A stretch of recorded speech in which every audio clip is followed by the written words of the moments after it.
Bienvenido a Reflexiones, un programa diseñado para pensar. Y el día de hoy vamos a ver el siguiente tema porque no es un tema fácil, no es un tema sencillo, hay temas que inevitablemente nos resultan chocantes de primera instancia, pero que cuando los analizamos nos damos cuenta de su importancia para nuestras vidas. Uno de esos temas es el que tiene que ver con los límites.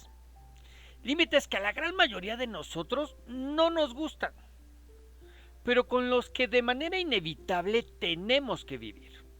Como por ejemplo, todos vivimos con un límite de velocidad de 80 kilómetros por hora en la zona conurbada. Si un auto rebasa ese límite, se hace acreedor a una sanción o multa. En las esquinas de las avenidas existe un límite que cuando un auto para en el semáforo tiene que ser respetado. En las escuelas y trabajos existe un límite en el número de veces que una persona puede faltar sin una razón que lo justifique. En los trabajos hay un límite de 10 minutos en la tolerancia para que una persona llegue sin retardo. Y como nos podemos dar cuenta, vivimos y convivimos con los límites todo el tiempo. En la escritura, en la palabra, en la Biblia, no es la excepción. En ella nos encontramos con el límite de azotes, por ejemplo, que se le podía dar a una persona que fuera encontrada culpable de algún delito. ¿Hasta cuántas veces se le podía azotar? Hasta 40. Según Deuteronomio 25, versos 2 y 3, que dice: si el delincuente merece ser azotado, entonces el juez lo hará echarse en tierra y lo hará azotar en su presencia. Según su delito será el número de azotes. Se le podrá dar 40 azotes, no más. No sea que castigándolo con muchos más azotes que estos, se sienta tu hermano envilecido delante de tus ojos. ¿Hasta cuánto era el máximo de azotes que se podía dar? El límite eran 40. ¿Ok? También tenemos el límite de veces que una persona debía perdonar a otra sus ofensas. ¿Hasta 7? Fue la pregunta de Pedro porque era lo que los maestros de la ley enseñaban, y por eso él dice, Mateo 18:21, entonces se le acercó Pedro y le dijo, ¿a quién? Al Señor, al maestro: Señor, ¿cuántas veces perdonaré a mi hermano que peque contra mí? ¿Hasta 7? Y hace la pregunta porque eso es lo que enseñaban como límite los maestros de la ley. ¿Ok? Incluso los mandamientos, los 10 mandamientos que tenemos en el Antiguo Testamento, en el libro de Éxodo, dados a Moisés, son límites dados por Dios para que caminemos en conformidad a ellos. Ahora, Dios mismo, y de manera personal, puso límites a Adán en el paraíso cuando le dijo que podía comer de todo árbol que había en el huerto, excepto del árbol del conocimiento del bien y del mal. Eso era un límite para él. Y si algo debemos aprender o reconocer de los límites, es que son puestos para nuestro bienestar y cuidado. El límite de velocidad no es para fastidiarme la vida, sino para que pueda circular de manera segura. El límite en la hora de entrada en el trabajo no es para hacerme correr todas las mañanas, sino para no descontarme el día, porque en realidad no debería haber tolerancia. El límite puesto por Dios a Adán no fue para verlo caer, sino para que reconociera y respetara la autoridad de Dios.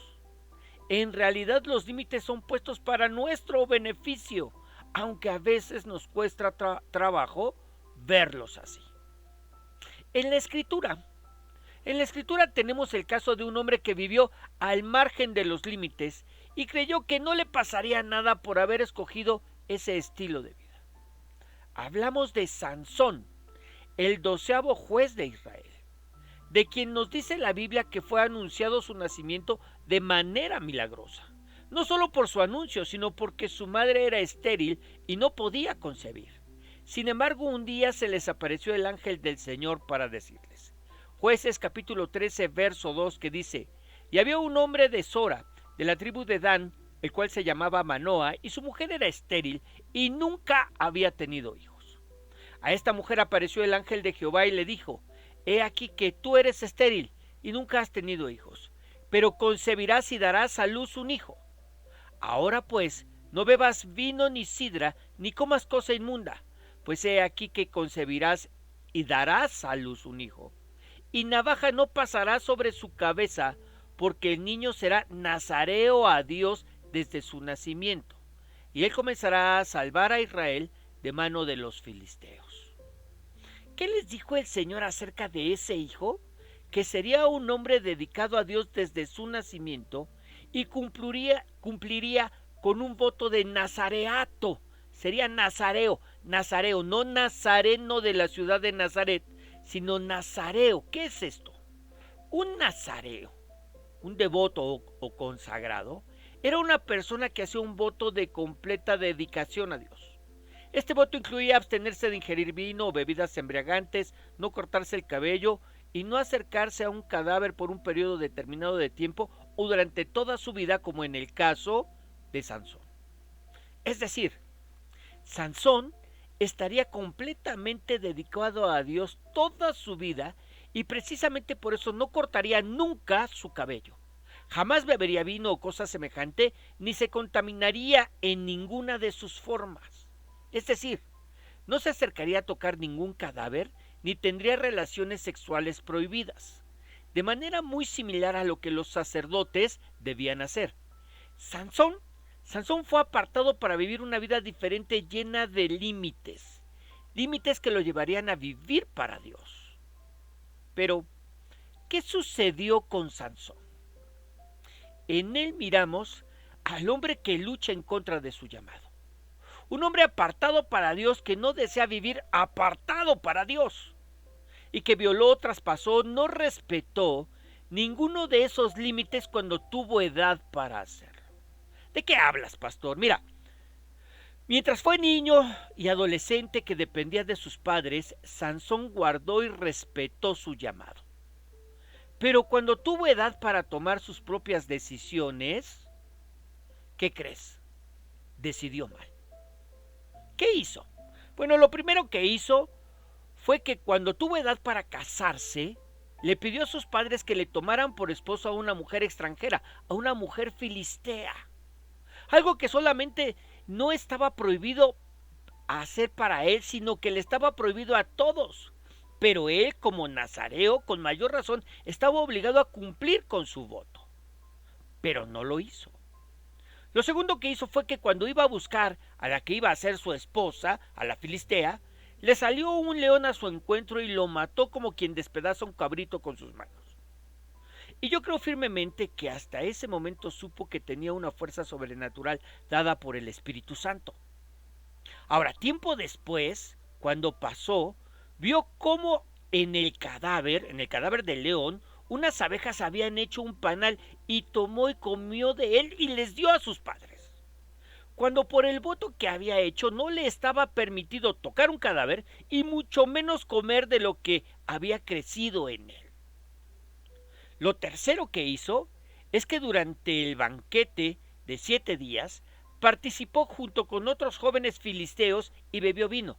Algo que no debía hacer, pues su voto le prohibía el hacerlo, el beber vino y participar con extranjeros del banquete. Y en cuarto lugar, fue a Gaza y tuvo relaciones con una prostituta, con una ramera, cuando no le estaba permitido entablar relaciones prohibidas, como lo es la fornicación. Es decir, cuando tuvo oportunidad, violó, traspasó, no respetó ninguno de los límites que su llamado y consagración desde que estaba en el vientre de su madre tenía. ¿No debía casarse con una mujer extranjera? Lo hizo. ¿No debía tocar personas y animales muertos? Lo hizo. ¿No debía compartir la mesa con extranjeros y beber alcohol? Lo hizo. ¿No debía tener relaciones prohibidas? Lo hizo. Es decir, violó todas y cada una de las restricciones que su llamado le daba. Pero como seguía teniendo una gran fuerza, él creyó, de alguna manera, que él era una excepción a las reglas de Dios. Porque después de hacer todo lo que no debía, la fuerza sobrenatural seguía estando en él. Mire, algo así como lo que le pasa a la persona que peca, que hace lo malo ante los ojos del Señor, Pero como cuando predica la gente se sigue convirtiendo y lo siguen felicitando, ella cree de alguna manera que su pecado no le afecta y que además de alguna forma Dios incluso hace con él una excepción. O aquel que peca hace lo malo, pero como sigue orando en lenguas, ella cree que de alguna forma no pasa nada si sigue viviendo en pecado. O aquel que no hace bien, pero como Dios lo sigue usando, lo sigue utilizando cuando ministra a la gente, a la iglesia, en la alabanza, ella cree que su pecado no le es tomado en cuenta. Es más, a lo mejor ni es pecado. Algo así le pasó a Sansón. Él creyó que como seguía teniendo fuerza, todo estaba bien. Y creía en verdad, creía que su poder radicaba en su cabello. Porque de todo lo que había hecho, eso era lo único que le faltaba, cortarse el cabello, algo que no le estaba permitido durante su voto de nazareo.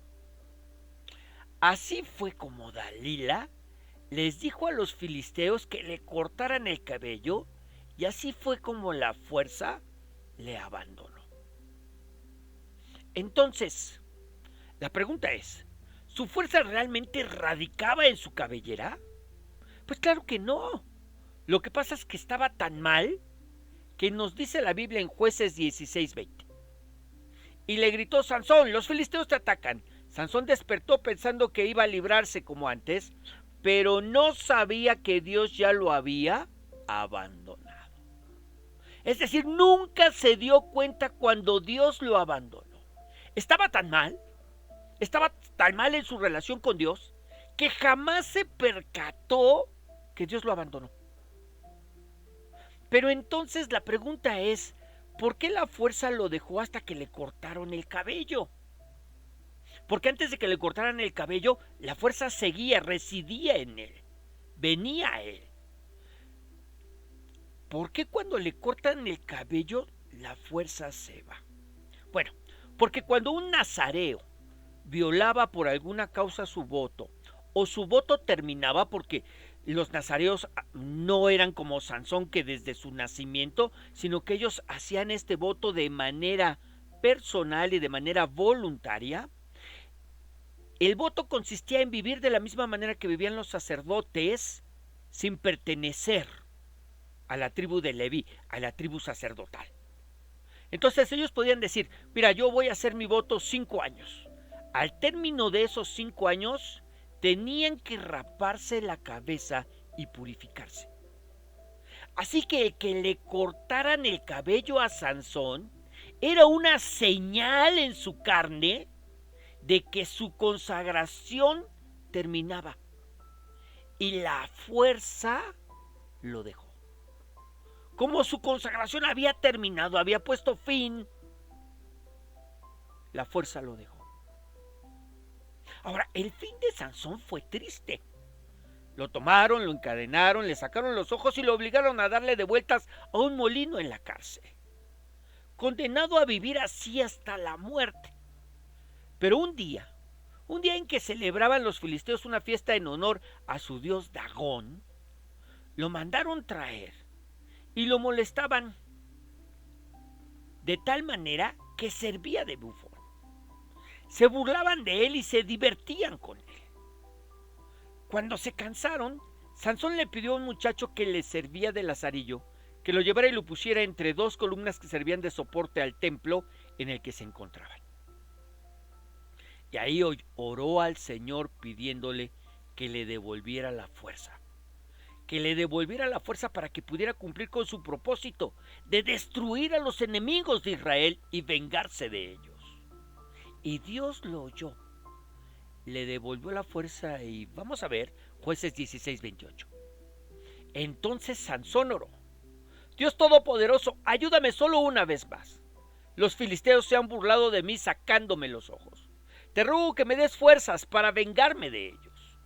Dicho esto, Sansón apoyó sus 2 manos sobre las columnas centrales que sostenían el templo y gritó: ¡Que mueran conmigo los filisteos!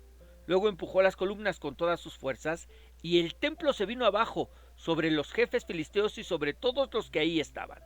Sansón mató a más personas al morir que las que había matado en toda su vida. Ahora, lo interesante de esta historia es que si la dejamos así podríamos pensar que qué desperdicio de vida. Sansón, un hombre del cual un ángel, el ángel del Señor, se le aparece a su madre y a su padre para anunciarles que a pesar de la esterilidad de ella, iba a concebir, iba a dar a luz un hijo, y ese hijo iba a estar dedicado a Dios toda su vida. Que cuando creció sirvió como juez de Israel durante 20 años. Un hombre que no respetó los límites de su llamado.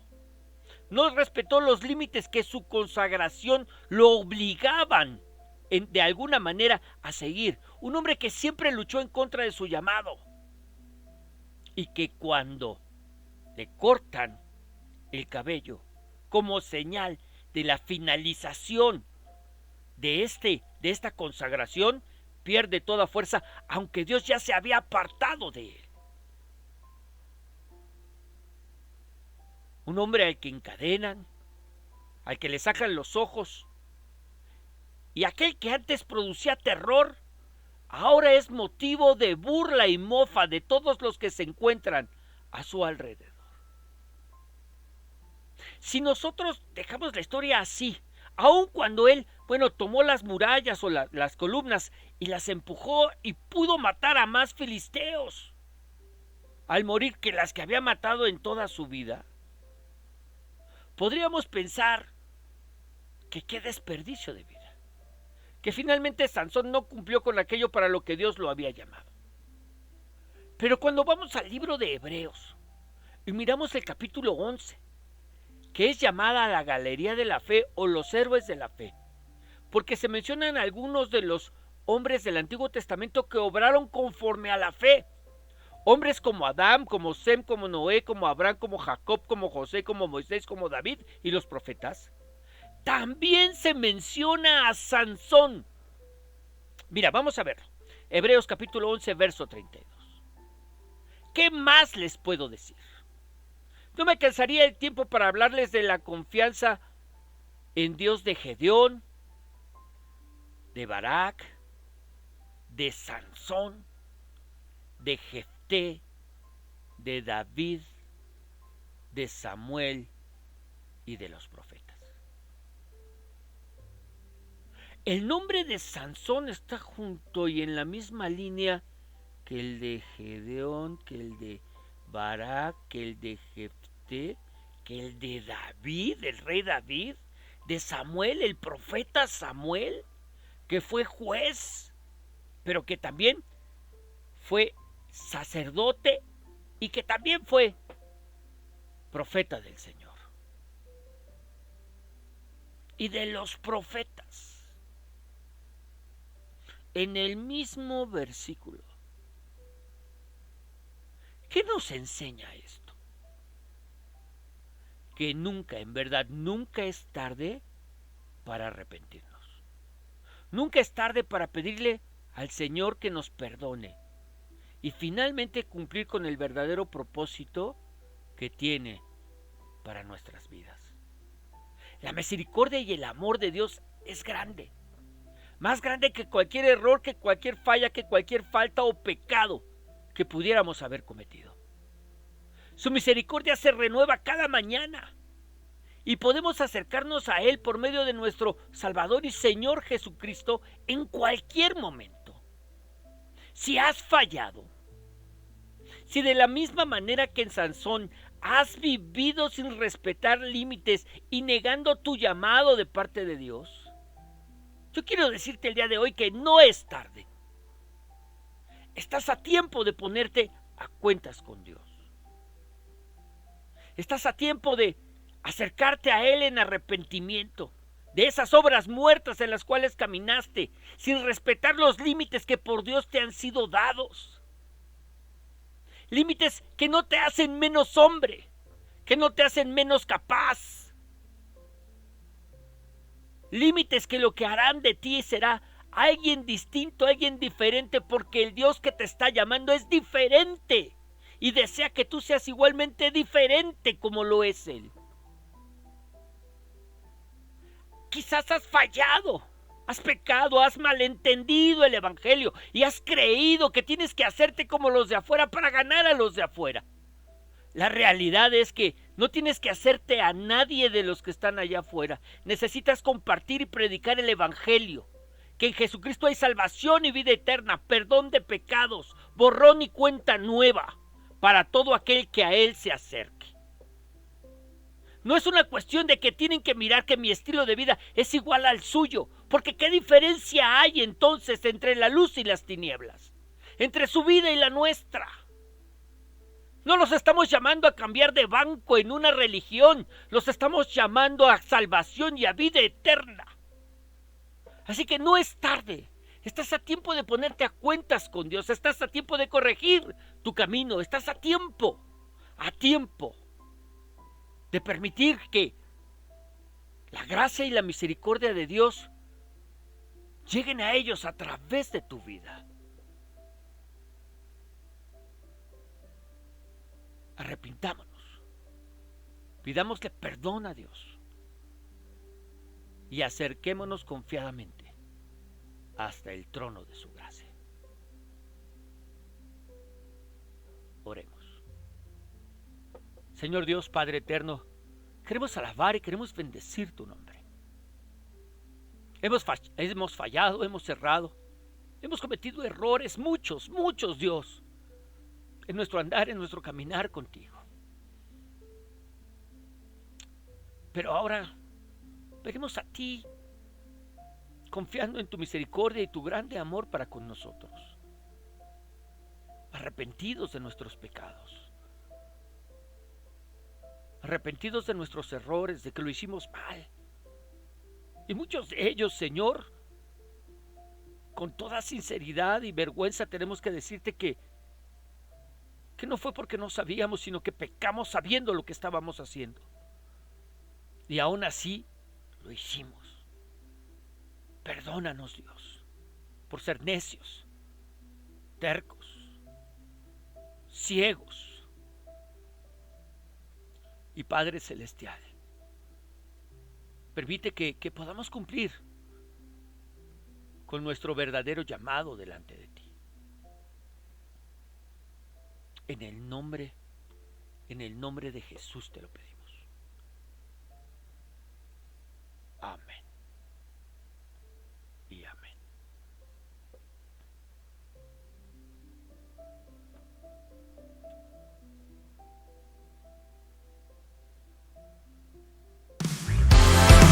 Vamos todos.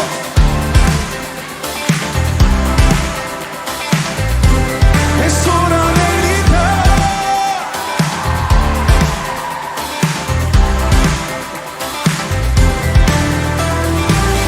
Más allá de lo que hoy yo veo, la confianza en mí va creciendo. Fortaleza de todos los tiempos, tú eres fiel. Tú eres fiel. Cambiaré en canción mi lamento. En el valle de sombra te creo. Tu amor está aquí, ya no temo. Tú eres fiel.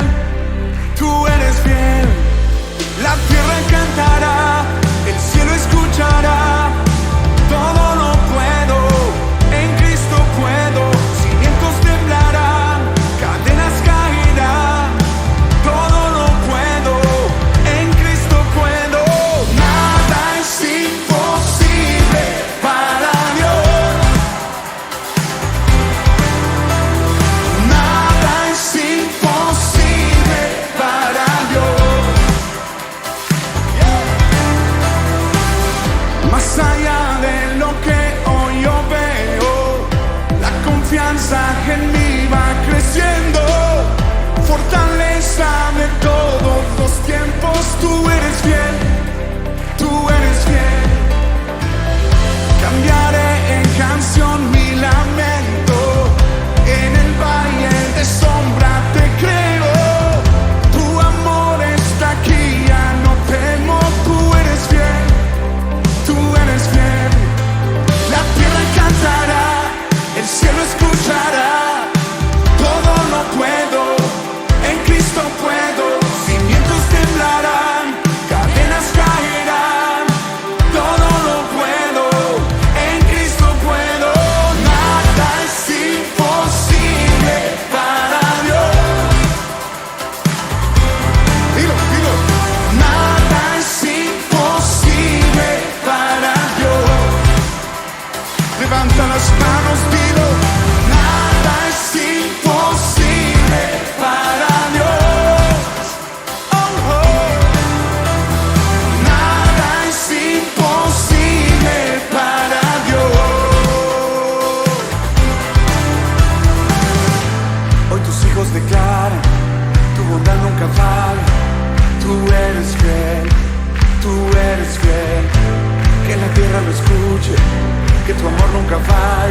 nunca falla.